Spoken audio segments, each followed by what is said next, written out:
It is now 5 o'clock and we will begin our Committee of Adjustment meeting. We will be dealing with each application in the order of the agenda. This is a virtual public meeting and we ask for everyone's patience. I know we're having some technical issues. I would also like to note that this is a statutory public meeting. The committee will make their decision following each application. Anyone interested in the decision must notify the Secretary Treasurer, Sherry Mott. Please list the file number and your full name and mailing address. The decisions are final if there are no appeals 20 days after the committee's decision. Anyone wishing to speak regarding an application will be given an opportunity to do so. I will ask that any member of the public that wishes to speak to please state your name for the record, and also please state the application number or property address that you are commenting on. And I will let you know when it's time to unmute and speak, so we're asking everyone to remain muted unless you are speaking. And planning staff will be presenting reports and will be present to answer any questions that the committee or members of the public have. And I'm going to start with a roll call of the committee. So Adam? Here. Okay. Alan? Yep, present. Marcel? Yes. And Rudy? Yes. Yes. Okay, we've got the committee here. So the first order of business is to determine if any of the committee members have any disclosures of interest when considering any of the applications we will be dealing with today. Are there any? Yes, I have one. Okay, in which application? So it's file ANPL 2021265 in the name of Laura Roger, and Laura and her husband and I we're acquaintances, so I'll step aside from that application. Okay. I'm going to note of that.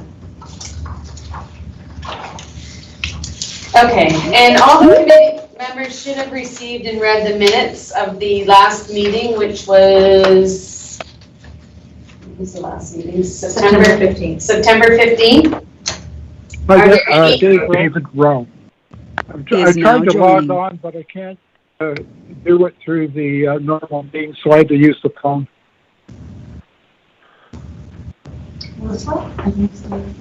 Sorry, Dave. What? Are you good, Dave? Yeah, I'm good. I'm just going to use the phone. Obviously, the internet isn't working right. Okay. Tim Roger. Okay, so I'm asking the committee members, are there any errors or omissions for the minutes of the last meeting? I don't hear any errors or omissions, so can I have someone move the approval of minutes? Rudy moves approval. Thank you, Rudy. And a seconder? Alan will second that. Okay, Alan. So all in favor of approval, Adam? Yes. Alan? Yep. Marcel? Yes. And Rudy? Yes. Okay, the minutes are approved. Thank you. Okay, now we'll start with the applications. The first application is file number BNPL 2021206. The location is North Walsingham, Concession 11, Part Lot 13. The applicant is 453997 Ontario Limited. And I will ask planning staff to give the report. Good afternoon, Madam Chair and the committee. So this application and the next application are side by side two severance lot applications. So my presentation will cover both these two. These are from the same properties.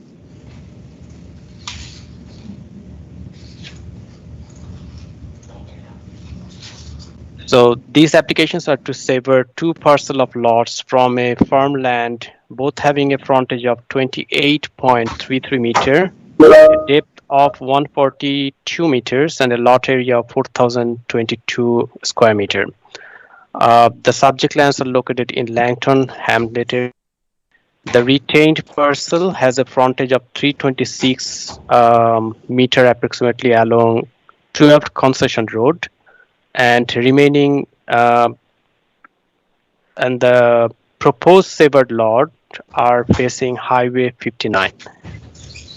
So the proposed severed lands are designated hamlet area in the official plan, and residential development is permitted in this land, but a zoning bylaw amendment would be required since these lands are zoned as agricultural.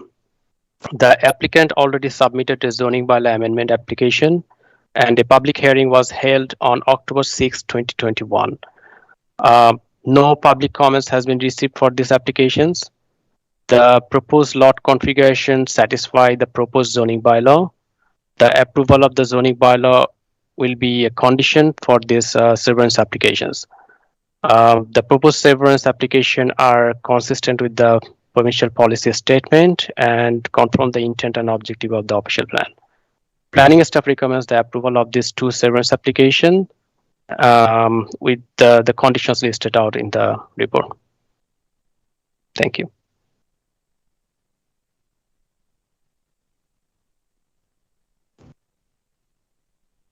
Thank you. Does the committee have any questions for planning staff?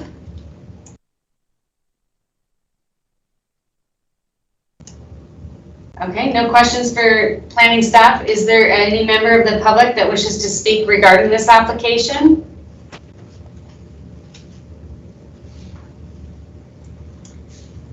Okay. Dave Ray, I'm the agent for the applicant. I have nothing really to add, thank you. Sorry, go ahead, Dave. Yeah, I have nothing further to add, just answer any questions that the committee might have. Okay, thank you, Dave. Does the committee have any questions for the agent? Okay, I hear no questions. We have a recommendation from staff that this application be approved. Could I have a committee member move that recommendation? Adam? Thank you, Adam. And a seconder? Alan? Thank you, Alan. All in favor of approval? Adam? Yes. Alan? Yep. Marcel?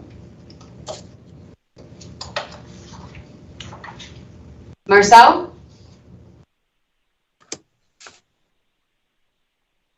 Rudy? Yes. Okay, this application is approved. Thank you. Okay, and the next application is file BNPL Is now joining. 207.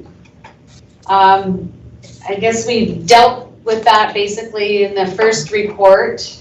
I'll just ask planning staff if there's anything to add.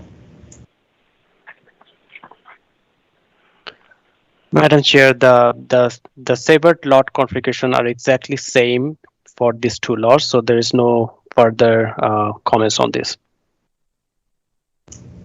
Okay, thank you. Does staff, planning or committee have any questions for planning staff with regards to this application? And any member of the public wishing to speak regarding this application? Okay, no questions for the agent. Alan moves approval. Thank you, Alan. Marcel seconds it. Thank you, Marcel. All in favor? Adam? Yes. Alan? Yep. Marcel? Yes. And Rudy? Yeah. Okay, that application is approved. Thank you. Next application is file number BNPL 2021263. The applicant is Clarence Finch, and the address is 149 North Main Street, Simcoe. And I'll ask staff to give the report.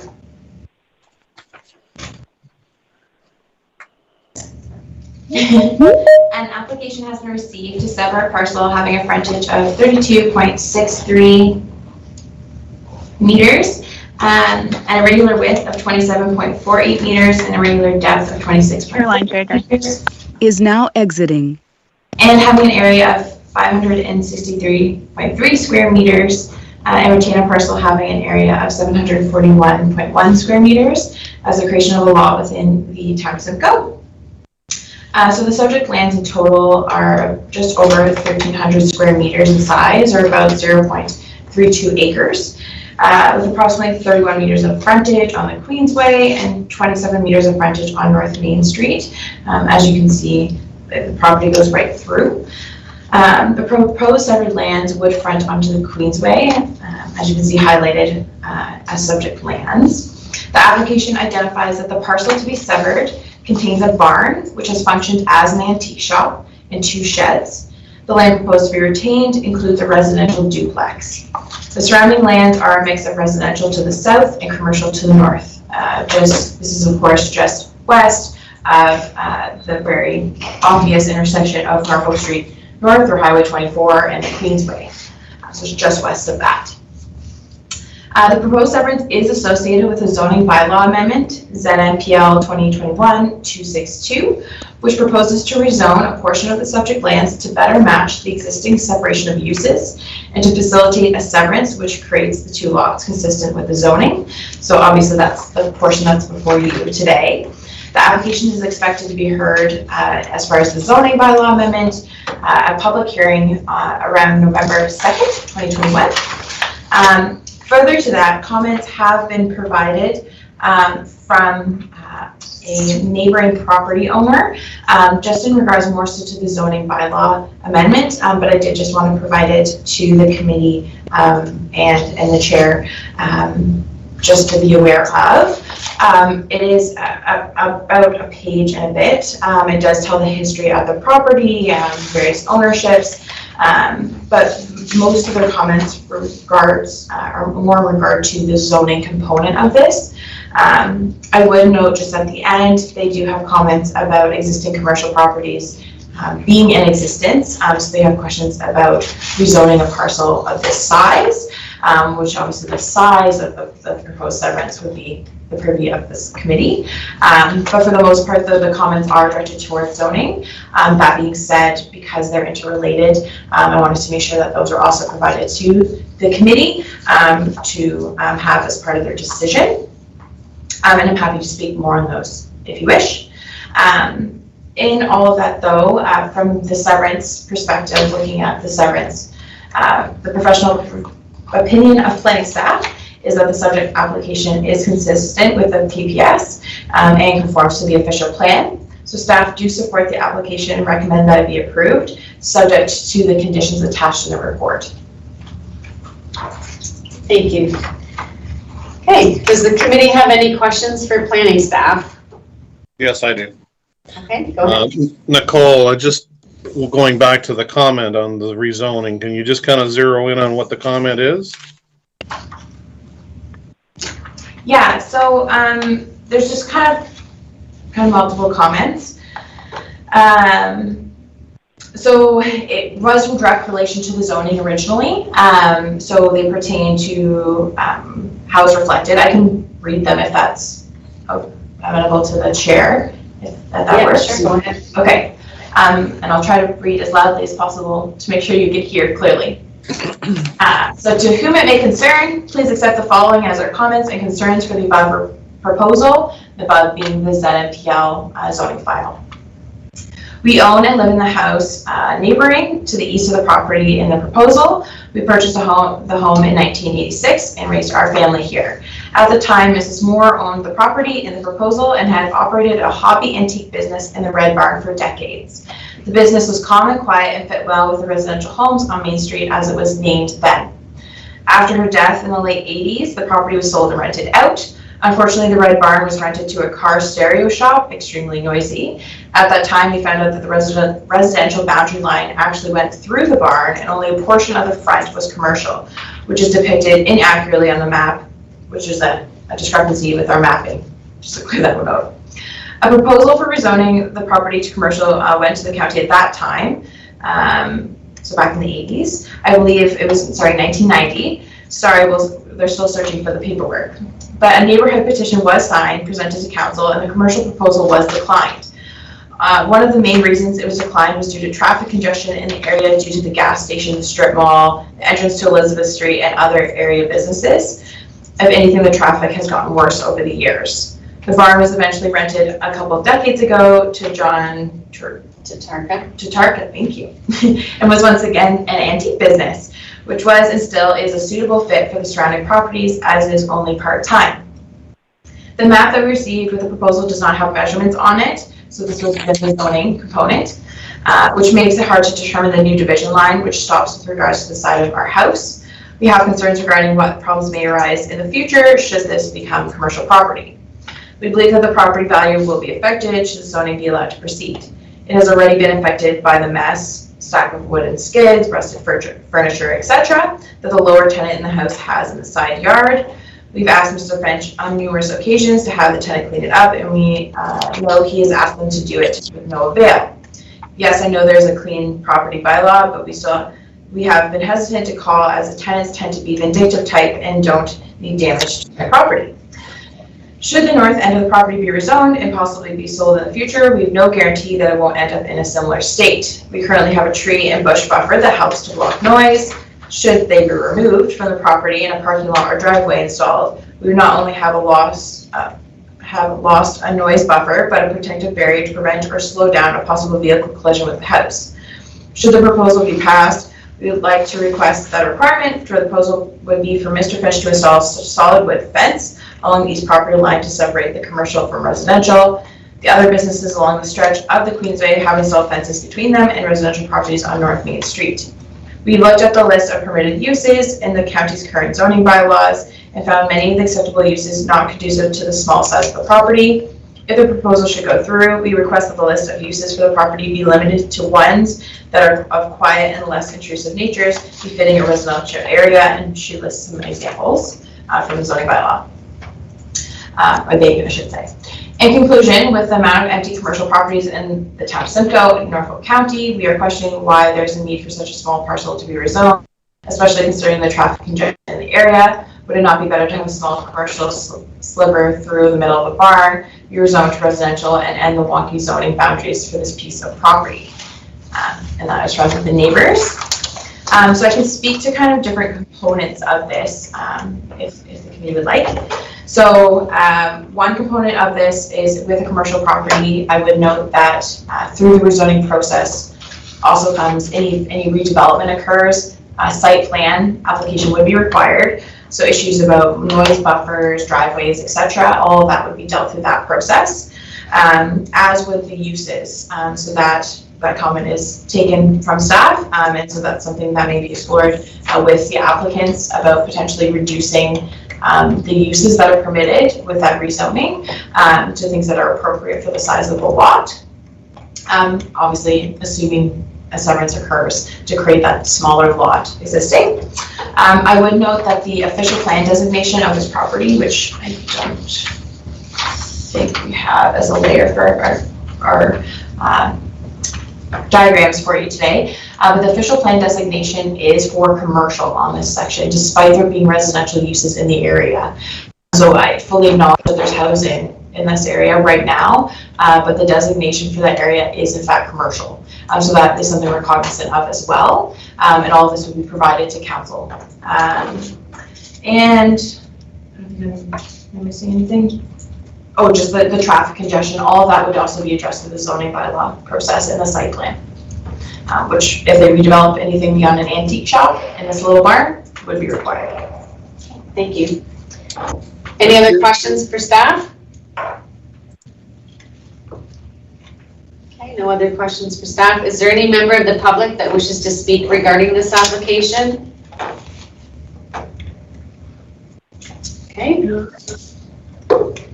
Then staff have recommended approval of the severance, and I'm going to ask that a member of the committee move that recommendation.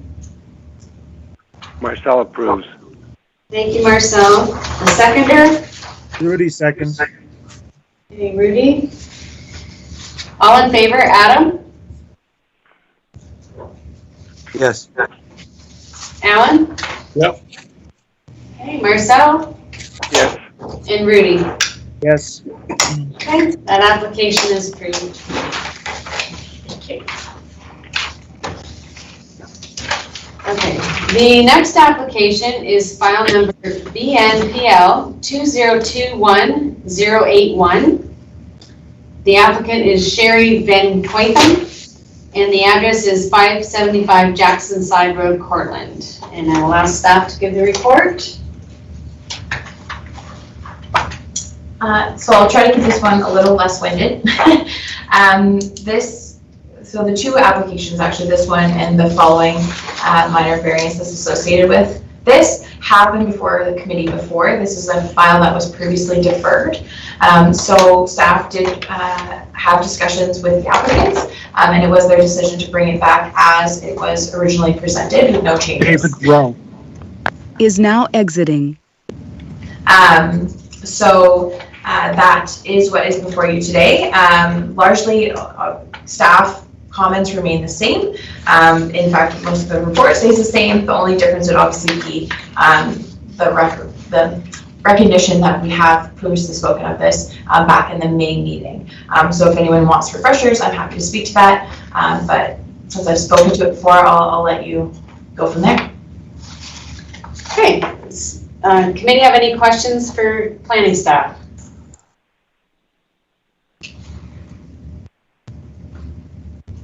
No questions? Okay, is there an applicant or agent on the line? Yes, I'm here. Can you please state your name? Sorry, Sherry Van Quatham. Okay. So I'm just looking at the mapping, Sherry, and it shows the well is located very close to the barn. Yes. Now, if the barn was removed from the severance, would the farm have access to the barn? Sorry, say that again. If the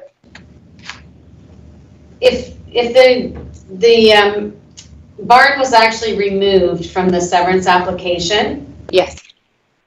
and I'm assuming you would have, the well services the house, so you'd want to keep the well. Yes. So if you actually drew the line between the well and the barn, would the farm operation have access to the barn? In order to gain access to that barn, then we'd have to likely create another driveway and then separate the hydro. So we'd have to get another, like it would have to be on its own service. So right now the hydro is connected to the house as well as the barn. Okay. I have a question. In the aerial photo, it shows another building outside of the severance. Is that attached to the farm operation? Or It's actually being, yeah, it's being removed. Sorry, just let me finish. Or is it attached to the residential dwelling? So that, I believe, it has been removed. Okay. Yes, So it's a dated photo. yeah, that's a dated. Okay, thank you. Okay, and I'm just concerned, like there's no evidence that the structure was used for farming or livestock. And I don't know. I guess, so what, for planning staff, what is strictly the barn, the use of the barn should go with the farm operation? Is that your only concern?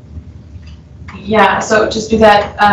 The main concerns that were brought forward by staff before and remain the issue, just the size of the structure itself lends itself to being kind of outside of the scope of, because more than double than what's typically permitted for a residential use. Secondly, it's a large drive shed intended usually for farm use, so we'd like to keep those farm uses attached to the farms, and we have other files that kind of spoke to that similar issue. Right. And yeah, just because of that barn inclusion, it does create a larger lot than what we typically would like to see. Not that we don't see them sometimes, but it does kind of go hand in hand with that larger lot. That being said, it's obviously up to the committee, and there are many components to this file about whether or not to keep the barn or to keep it, and Right. we've tried to explore all of those options. Okay, Madam well, Madam Chairman, yeah, go ahead. I just think it's going to be difficult if that barn is kept with the farm for people not to drive around close to the house or try to get into the barn. And the well is there. It seems like it's going to be difficult for somebody to maintain that barn as a farm item. Okay, well, I kind of tend to agree with that. And I would be prepared to approve the application. I'm kind of on the fence, but if the committee can support that, then I certainly would. So I'll ask if the committee would like to approve this. I could have someone move that recommendation. I'll move that recommendation, Madam Chairman. Okay, Marcel. Do I have a seconder? Yeah, I'll second that. Okay, thank you, Alan. Okay, all in favor of approval? Adam? Yes. Alan? Yep. Marcel? Yes. And Rudy? Yes. Okay, thank you. Okay, the application is approved. Okay, the next application is with regards to the same property, file number ANPL 2021085. The applicant is Sherry Van Poytham, and it's 575 Jackson Side Road, Portland, and I'll ask staff to give their report. So I'll keep this one quick. Obviously, it's related to the application that you just made a decision on. This would be the minor variance that would be required to allow the size of the accessory structure because it currently is not complying based on the last decision. Thank you. Does the committee have any questions for planning staff? Okay, no questions. Is there any member of the public that wishes to speak regarding this app? Okay. Then with regards to the approval of the severance, I'm going to suggest that we approve the minor variance. And could I have a member make that recommendation? Rudy moves approval. Thank you, Rudy. And a seconder? I'll second that one too. Thank you, Alan. All in favor? Adam? Yes. Alan? Yeah. Marcel? Yes. And Rudy? Yes. Okay, that application is approved. Okay, the next application is file number BNPL 2021272. It's for 15 Willow Beach Lane, Port Ryerson, and the applicant is 257-3599 Ontario, Inc. And I'll ask staff to give the report. Thank you, Madam Chair. As noted, this is an application for a boundary adjustment between two cottages in Port Ryerson. The suburb has a frontage and width of 0.82 meters, a depth of 18.29 meters, an area of 15 square meters, which would retain a parcel of 263.75 square meters. The subject adjustment will benefit the lands immediately adjacent to the west, resulting in a final lot size of 293.68 square meters. The building department has submitted comments for this file and has submitted a list of conditions relating to spatial separation, some with different options for compliance. It is understood through the review that there may be issues of non-compliance with the Ontario Building Code and spatial separation requirements in the existing situation, and if left unaltered, can remain as is. However, with the creation of a new property line, the resulting buildings will be required to be brought into compliance where the spatial separation calculations are concerned. Long Point Conservation Authority has reviewed this proposed severance and the associated minor variances, which I'll discuss further in other applications, and has concluded that both applications do not reduce the existing ingress or egress, does not add habitable space to the land, and doesn't negatively affect the control of flooding and erosion. Therefore, the LPRC has no concerns related to this severance.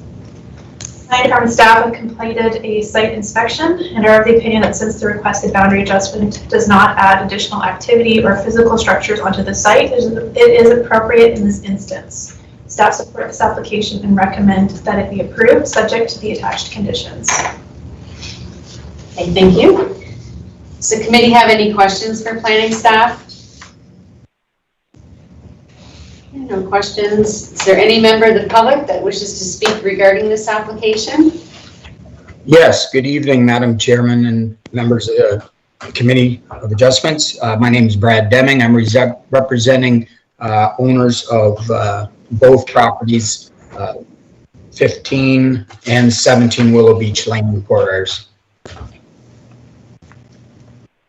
Okay. Does the committee have any questions for Brad?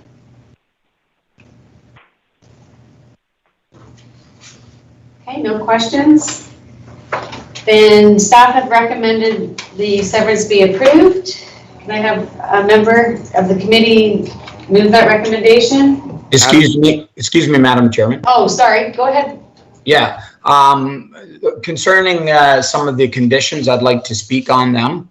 Oh, okay. I'm sorry. Yeah, That's okay. That's okay. The first, and I sent Carrie a letter just before 5 o'clock, so she probably hasn't got it. But I went to Gerard Engineering. They are out of Otterville, and this is concerning this partial separation. As one of the recommendations is that we move the property line, and we're willing to do that.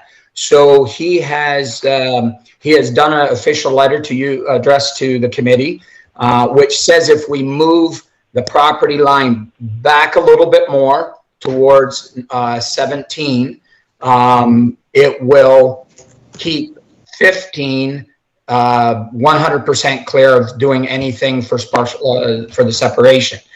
Then we have to add, you can see on the plan, the back addition that was on the back of the house of 17, the property line actually runs through about a foot of it. So if we move it, his recommendation is I think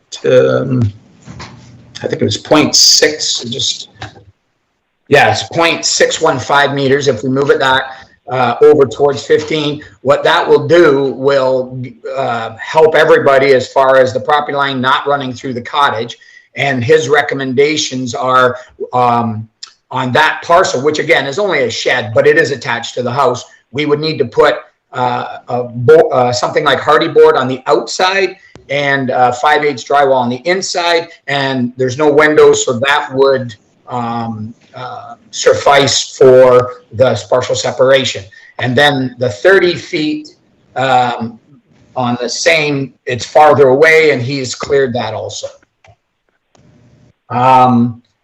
So I don't know if there's any questions on that part first, and then I'll go on to the other conditions.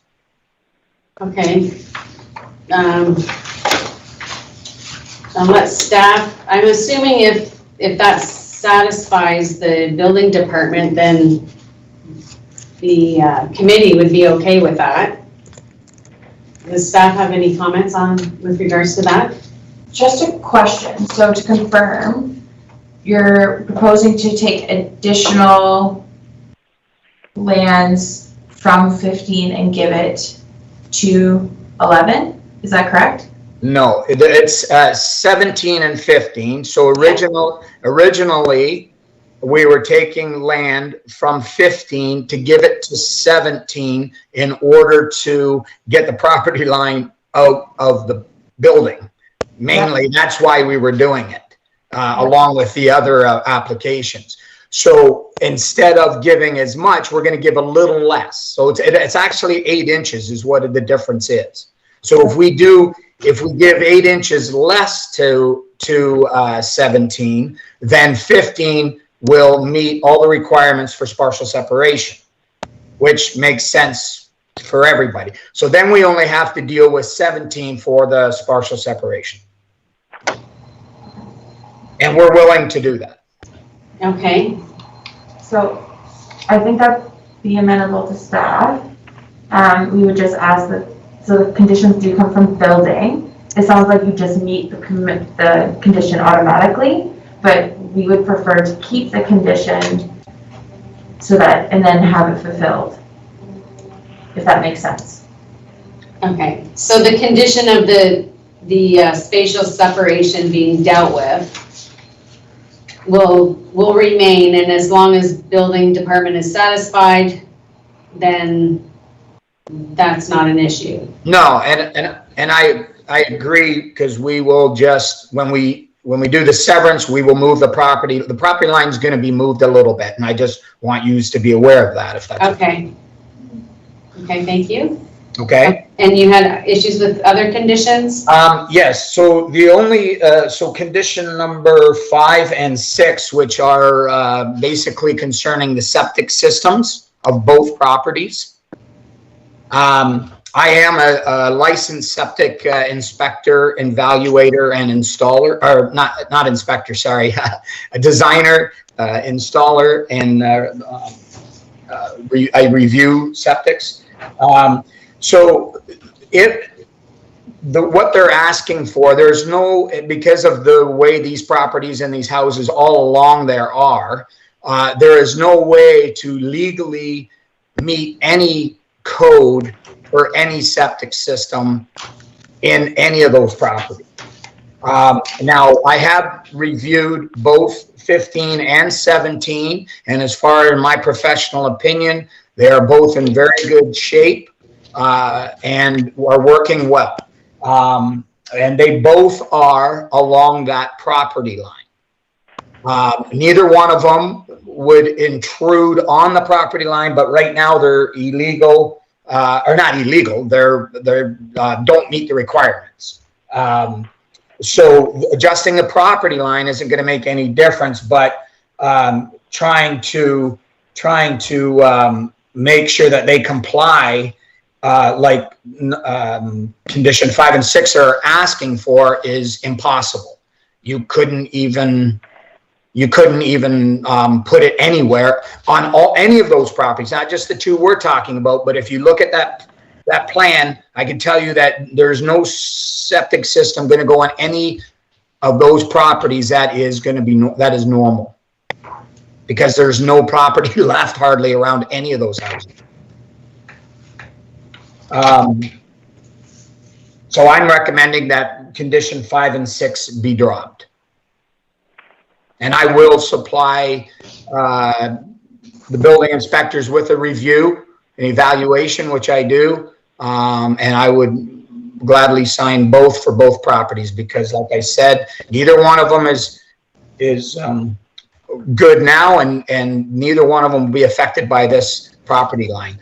The only reason really we thought about doing the property lines, because we made the applications for the decks, and the property line would come get away from the building of 17, which runs through the foot of it, and it just makes everything simpler for everybody, you guys and the owners. That's it.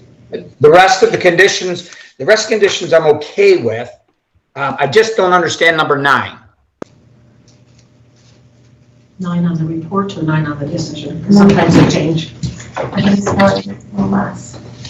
Well, It's not that. it would be 9 on this, Yeah, because this has been updated. Yeah, so this one is just.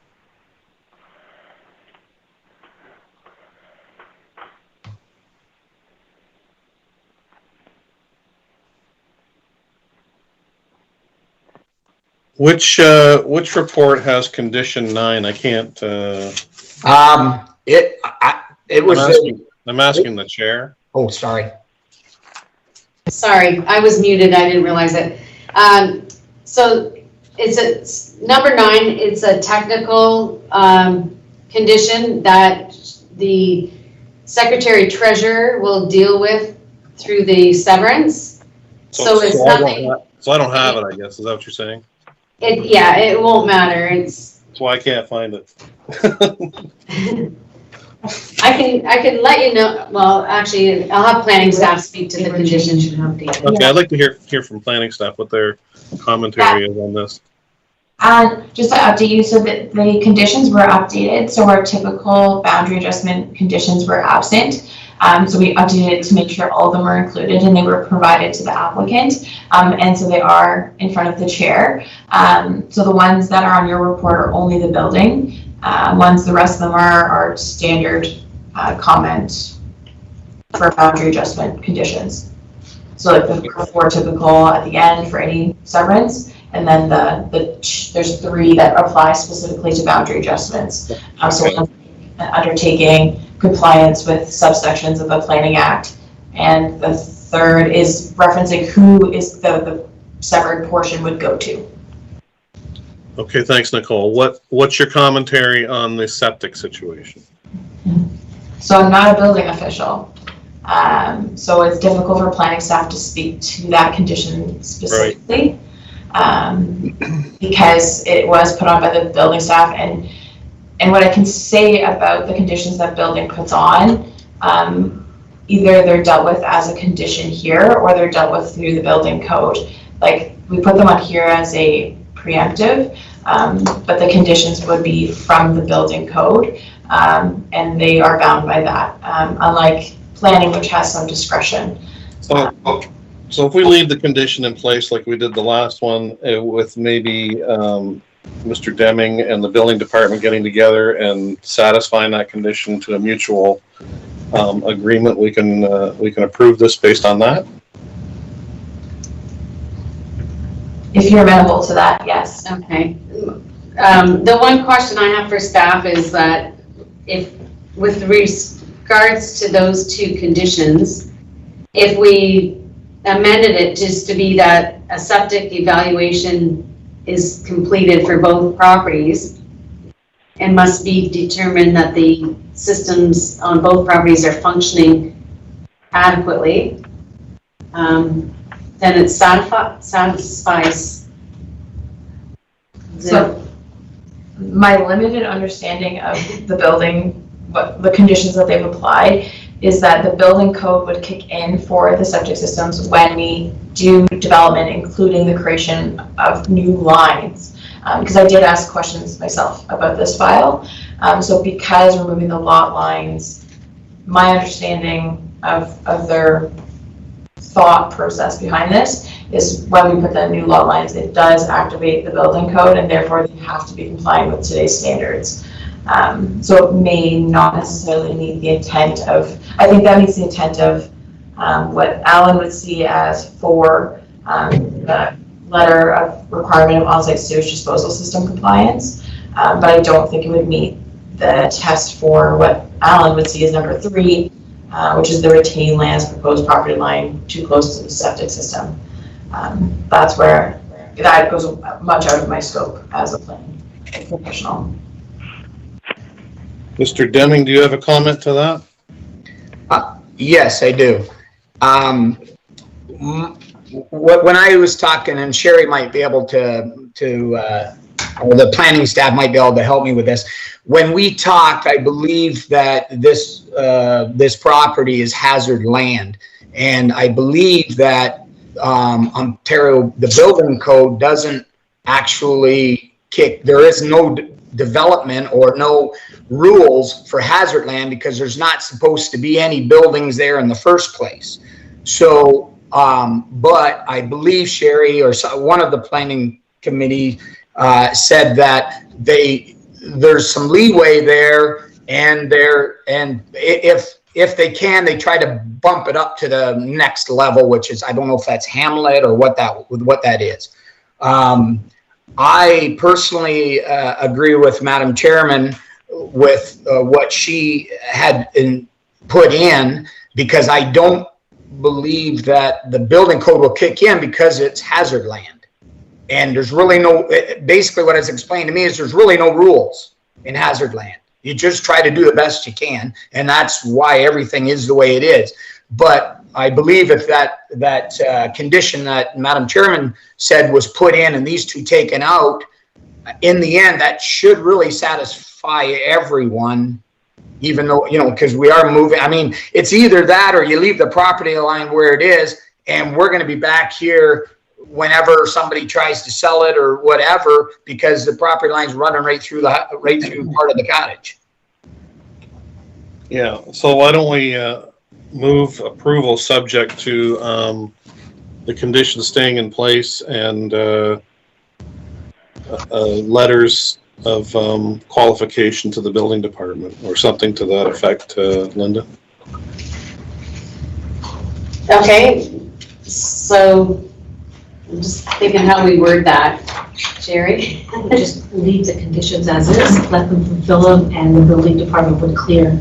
Because once we get letters or documentation from the applicant, it'll go to the building department anyway. So leave all conditions as is and clear it to the appropriate department. Okay. I think that gets the gist of everything I just said too. Okay, good enough. All right. So. Can I make one more comment? Sure. The issue I'm foreseeing is that the inspector could say, okay, well, those conditions 5 and 6 are there, and they both say that you have to come up to the standards. That's what those conditions say. So even though if you leave those in there, I don't believe we're going to come to an agreement, because they're going to say those conditions say that it has to come to code, and it doesn't say that my letter, unless you say those conditions can be waived if you get a letter from a licensed designer installer like myself that says exactly what Madam Chairman said, that they are in working order, they seem to be fine, everything, you know, I do it all the time, and that's basically, one's got to override the other is what I'm trying to say. Because if I go to an inspector and he reads it a different way, he's going to say, no, that's what they say. I don't care about your evaluation. Yes, I tend to agree with you, Brad. As a mover, I would agree too, and I'm flexible that way, so we can word that terminology any way we want to satisfy that. I'm good with that. Madam, can I just clarify? Yeah. So I just want to clarify that, so there aren't many provisions in the zoning bylaw for hazard lands, so setbacks and those things, because as Brad said, in the ideal world, we don't have development in areas that are at risk because they're literally hazardous. The flip side of that, though, is that is zoning bylaw, that is the planning act, that does not impact the building code. As much as we work together, they are separate. So just to clarify, like, nothing through the planning act can waive the building code. So just to clear, we may word things certain ways, and I get the intent of this portion, but just to be clear, if there is a building code requirement, which I am not an expert in, we have no power to waive that. Okay. Well, in the what I'm going to suggest is we add under 5C, or the building, and just state, or the building department be satisfied by a septic evaluation that the systems are functioning adequately. And then it'll be up to them to determine if they want to allow that. Okay? So we're kind of being a little flexible or trying to be helpful. Yeah, I'm okay with that. Just list for both properties, 15 and 17. Okay. Department. I'll just write it and then I'll read it.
Sorry, I didn't realize I was muted. So I've added, or the building department be satisfied by a septic evaluation that the systems on both parcels are functioning properly. So it'll have to satisfy the building code and the building department. I'm okay with that. That's fine. Thank you. Okay, and so I have Alan move that. You can have a seconder. I'll second that, Madam Chairman. Marcel. Okay, Marcel. All in favor of approval? Adam? Yes. Alan? Yep. Marcel? Yes. And Rudy? Yes. Okay, that's approved.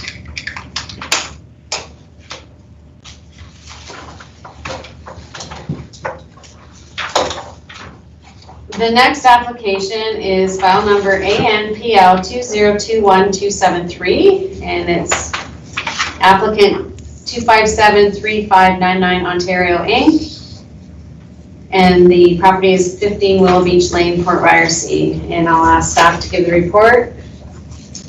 Thank you, Madam Chair. As noted, this is a minor variance to permit relief from section 11.1.1 the zoning bylaw to permit construction in the hazard land zone. Subject lands contain an existing cottage with no existing front yard deck. If it's okay with Madam Chair, I won't repeat the dimensions of the subject building as we just discussed it. Yeah. The proposed deck will extend 3.12 meters from the cottage and have a width of 8.64 meters for a total area of 26.96 square meters. The surrounding land uses are similarly sized lots with cottages, approximately half of which have existing decks. As mentioned earlier, the LPRCA concluded that the deck does not reduce the existing ingress or egress, does not add habitable space to the land, and does not negatively affect the control of flooding and erosion. Although the deck is within the Lake Erie shoreline flooding and erosion hazard, the LPRCA have concluded that it will not negatively affect the control of flooding and erosion and have issued a permit to allow a 28 square meter unenclosed deck to be constructed. Although this is a new build and a hazard land zone and designation, the existing cottage is a legal non-conforming use. That is impacted by the Lakeshore Special Policy Area Secondary Plan. As indicated in section 7.3.1A and 7.3.22A, C, and E in the official plan, this represents a space wherein a reasonable compromise can be made between the extent of the hazard and continued use and future development of the area.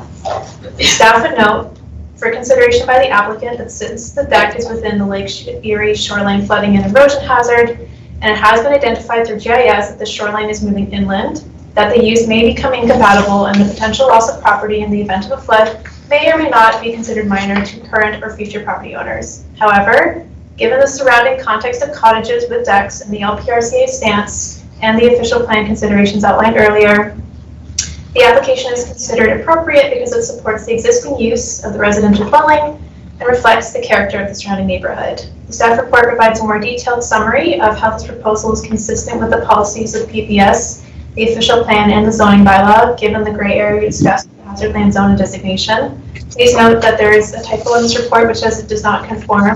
Planning staff considered the subject application to meet the 4 tests of the minor variance and recommend that it be approved. Thank you. Does the committee have any questions for staff? No. No questions. Members of the public, any comments on this application? Okay. Then we have a recommendation from staff that it be approved. Could I have a committee member move that? Rudy moves approval. Thank you, Rudy. A seconder? Alan seconds that. Thank you, Alan. All in favor of approval? Adam? Yes. Alan? Yep. Marcel? Yes. And Rudy? Yes. Okay, that application is approved. Okay.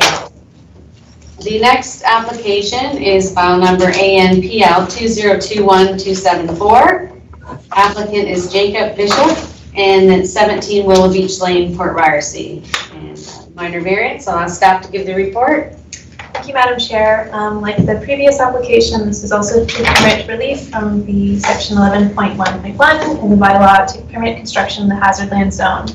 The subject lands, like the previous one, contain an existing cottage, this time with an existing concrete foundation for a front yard deck, which will measure 3.53 in depth and 12.8 meters in width for a total area of 45.18 square meters. The proposed deck has already been constructed out of wood and is been placed over the existing footprint of the concrete foundation for the deck.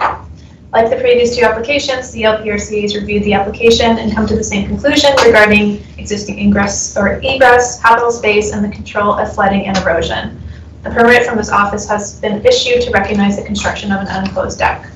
As with the previous applications, staff would like to flag to the owner the same considerations regarding compatibility and appropriateness of the deck given the inland movement of the shoreline and surrounding neighborhood context. The staff report provides detailed summary on how this proposal is consistent with the policies of the PBS and conforms with the official plan. We consider the subject application to meet the 4 tests of a minor variance and recommend that this be approved. Okay, thank you. Hey, does the committee have any questions regarding this application? Okay, no questions. Any members of the public wish to speak regarding this application? Okay, staff have recommended approval. Can I have a member of the committee move that recommendation? Adam? Hey, Adam, thank you. Seconder? Marcel? Thank you, Marcel. Okay, all in favor? Adam? Yes. Alan? Yep. Marcel? Yes. And Rudy? Yes. Okay, that application is approved. Thank you very much, Madam Chairman and members. Thanks, Brad.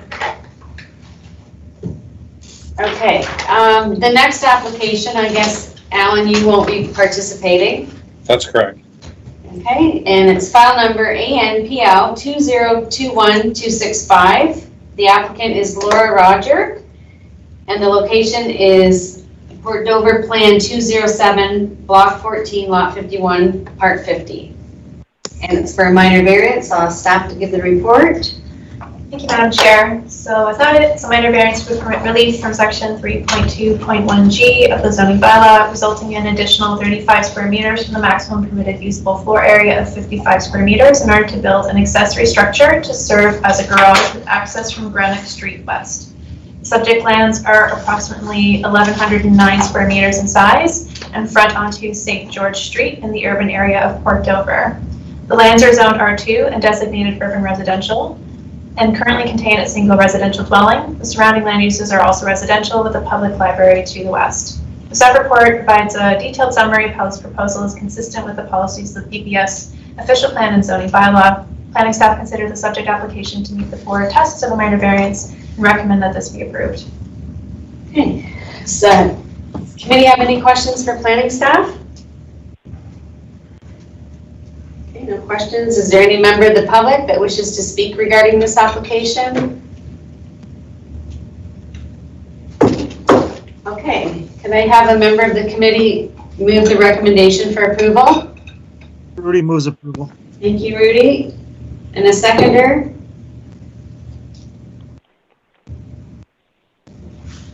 Adam or Marcel? Sure, Yes. Adam. Thank you, Adam. Okay, all in favor of approval? Adam, Yes. Marcel, Yes. and Rudy. Yes. Okay, that application is approved. Thank you. Next application is file number ANPL 2021269. It's Brian and Beverly Hale, and it's for 9 Hackberry Lane, Simcoe, for a minor variance. And I'll ask staff to give the report. And Alan, I hope you're back in on us. Yep. Okay, good. Thank you, Madam Chair.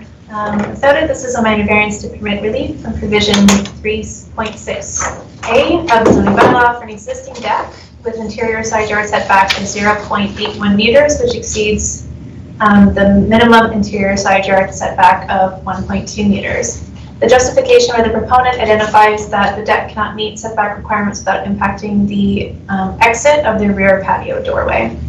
Planning staff did receive a comment from the residents of the neighboring property who identified that the proposed deck sits at a height that impacts their privacy in the backyard and therefore reasonable enjoyment of their backyard. Additionally, the use of items such as wind chimes and incense on the proposed deck has impacted the community members' reasonable enjoyment of their backyard in the letter stated.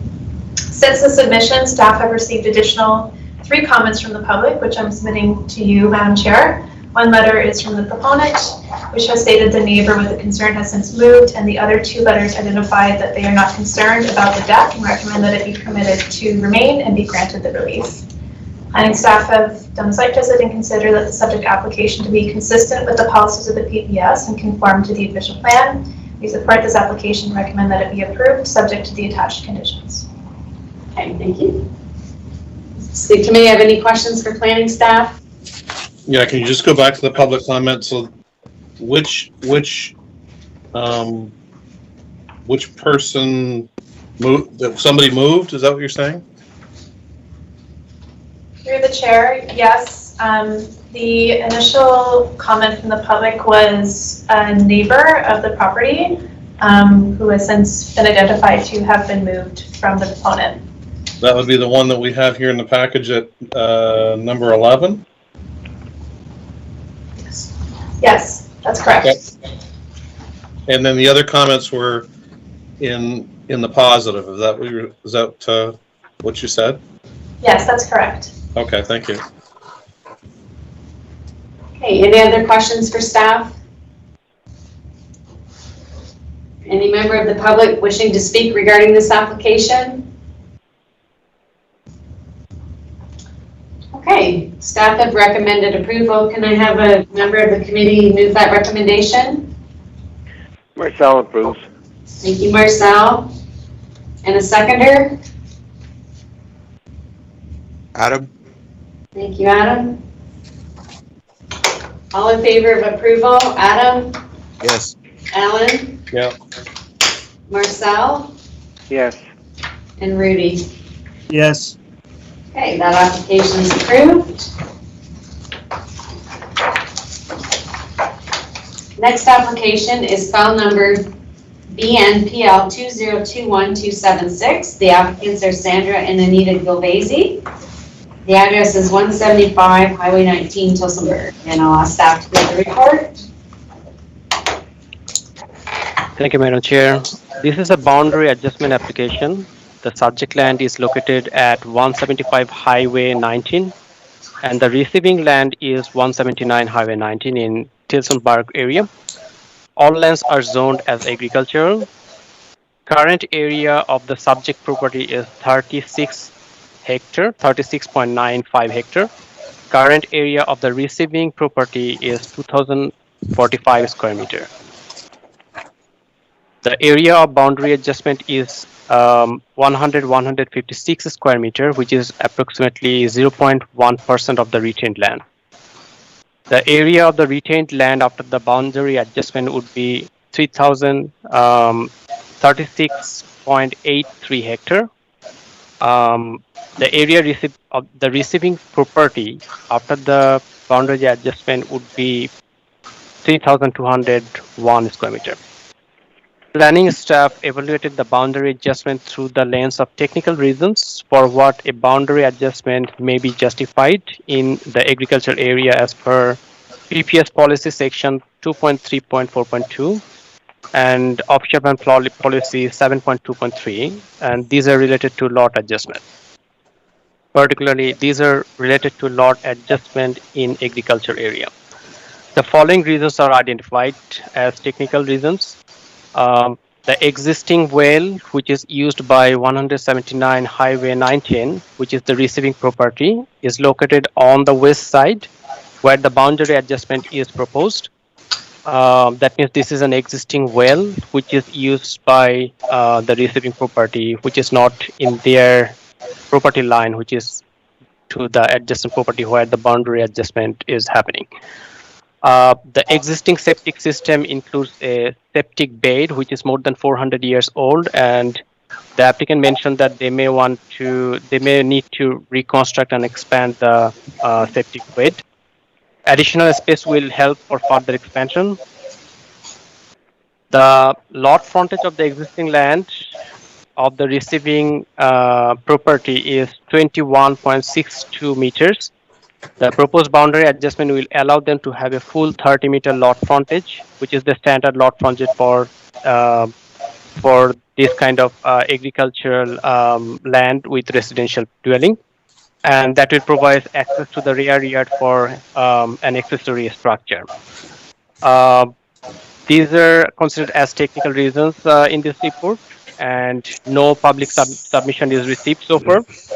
It is the planning staff's opinion that the boundary adjustment can be considered as an adjustment for technical reason and consistent with the PPS policies and county's official plan. Staff recommend the approval of the boundary adjustment subject to the conditions listed in the report. Thank you. Okay, thank you. Does the committee have any questions for planning staff? Okay, no questions. Is there any member of the public that wishes to speak regarding this application? Yeah, hi, it's John Gilvesi. Can you hear me? Yes, I can. Yeah, I'm here on behalf of the agent, Gentrack Services, on behalf of my wife and my sister-in-law. Just to comment about the conditions, if I could. Okay. When we made the application, the property was in the estate of, included the estate of my mother-in-law, Kathleen Kruckeye. Since then, with probate and all, the property is now in the name of my wife, Sandra, and sister-in-law, Anita Gilvesi.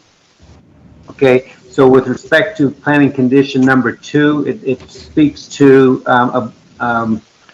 the severed parcel becomes part of a parcel abutting owned lands by Kruckeye Kathleen Helen. That's not correct. It would be abutting lands by Sandra Gilvesi and Anita Gilvesi, just for clarity. Okay, I'll make that change.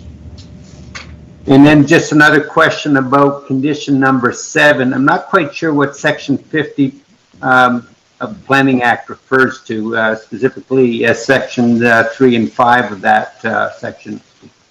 That's a technical boundary adjustment condition that we put on all boundary adjustments. It's something I clear when I issue the certificate. Okay, it's a technical condition that the Secretary Treasurer clears when she does the boundary adjustment. Okay, so it puts no limits on the retained parcel, does it? No. No, it does not. Okay, thank you. You're welcome. Any other questions or comments? Okay, if not, then I have a recommendation from staff that the application be approved. And could I have a member of the committee move that recommendation? Rudy moves approval. Okay, I got Rudy, seconder. Alan will second that. Alan, thank you. All in favor, Adam? Yes. Alan? Yep. Marcel? Yes. And Rudy? Yes. Okay, that application is approved. Okay, thank you, everybody. That's the end of our applications for tonight. And we'll just go to other business. So, is there any other business? Madam Chair, it's Rudy speaking. Yep. Did we skip over one file? No, there was, James and Jessica. there was one that was withdrawn. James and withdrawn? Jessica Fitzpatrick, they withdrew their application. Oh, okay. I didn't know that. Okay, thank you. Yeah, sorry. Okay. Okay, so, under other business, there's Tricia. Okay, what was I gonna ask?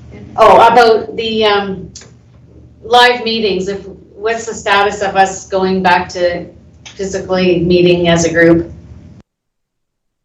Sure. Hi, everybody. Can you hear me okay? Yeah. Okay. So just to update committee, hello everybody. Good. Well, I can't see you right now, but good to hear you and see you. You might have noticed I've been sitting in on the meeting today. So in terms of an update around the county meetings going back to in-person, currently, right now, the clerk has created, there was a report that went to council. So the first focus is providing for options for council to first physically go back in and start having meetings in the council chambers. And so there's currently construction underway in the council chambers in order to be able to accommodate that safely and still maintain distancing protocols. And the clerk has advised me that committees, they're looking at having committees and the option for committees to be back in person in the new year, which really isn't that far away if you think about it. We're into almost the end of October, so just a few months away. But that would just be committee members. That's not including consideration of the public at this point. We know that with COVID, things change, but at this point, the focus is having committees, at least the committee members, having the opportunity to sit live in person in council chambers if they so choose. They've also been updating some of the technology in the council chambers to continue having the Teams function as well for any member that doesn't want to come in for whatever reason, and also to continue members of the public connecting online. So that is my understanding now, and if anything changes or if we have further updates, Sherry, as Secretary Treasurer, will communicate that out to committee. Okay, and the only other thing I had under other business is I was going to give Alan a heads up that I will be going south again. And I'm not sure exactly the date that we'll be leaving, but I know we will be definitely, or I will be not available for January, February, and March for sure. If those dates will be okay with you to chair. Yep, okay. And as I get my plans laid out better, I'll let you know. Any other months that you might be needed. You can email me directly, Linda. Okay, thank you. And is there any other business? Linda, I did have a couple other things I wanted to update committee about, if that's okay. Yeah, go ahead. So I know that Sherry sent out to committee members notification about some workshops that we have organized just based on feedback I've heard or themes I'm hearing about. So we've scheduled for the Deputy Chief Building Official to come. I believe at 3 o'clock is the time to do a little workshop and talk about the Ontario Building Code. And I understand a hot topic lately has been the fire distance, the fire separation issue. So we've invited Mark Van P to come. He's put together a pretty comprehensive presentation. So he'll be presenting about that and just was messaging online with our Chief Building Official as well. And I've invited him to come along as well to talk about the Ontario Build. He said Ontario Building Code 101. So that'll be for the November meeting. And then for the at 3 o'clock, but Sherry will provide additional details when we get closer. And then the second piece is for December.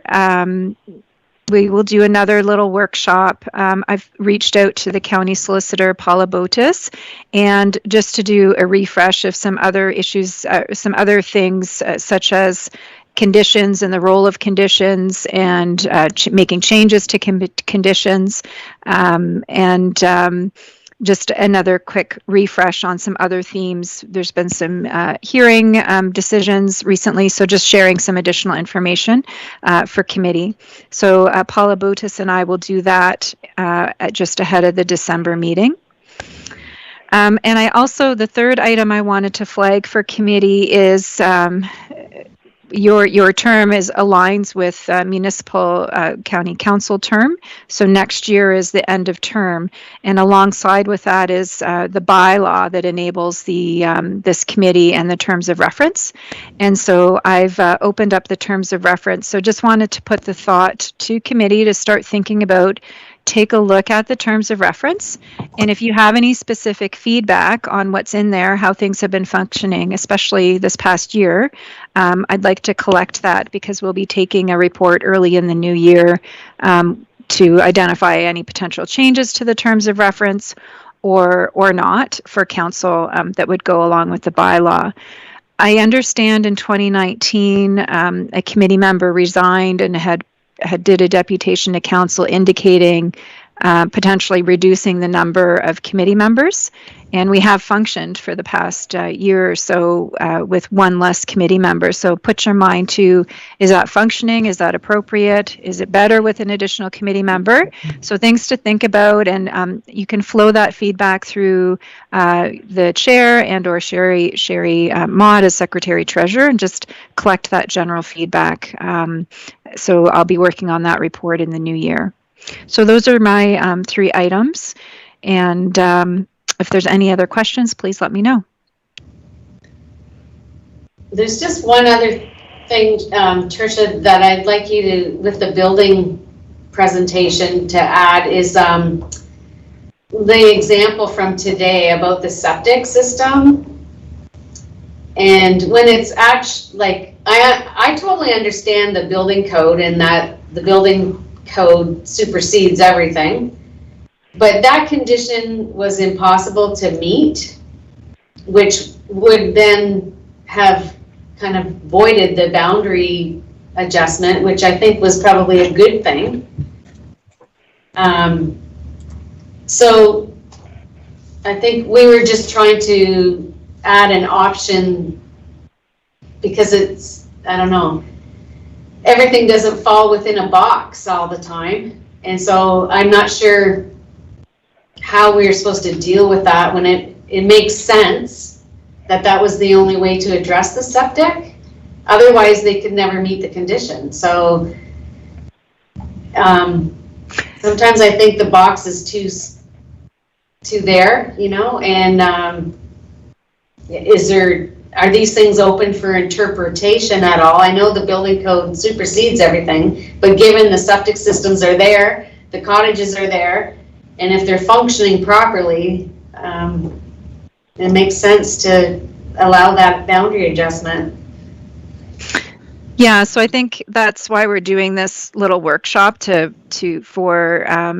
building to do the presentation and then to have a Q&A to have those conversations.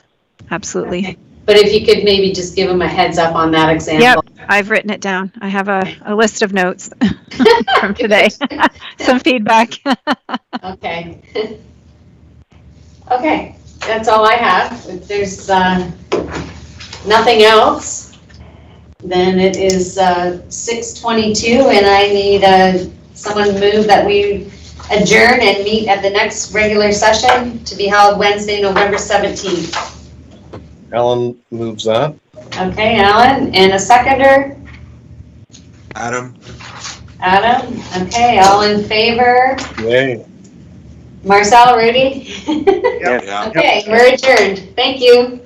Bye. Thank you.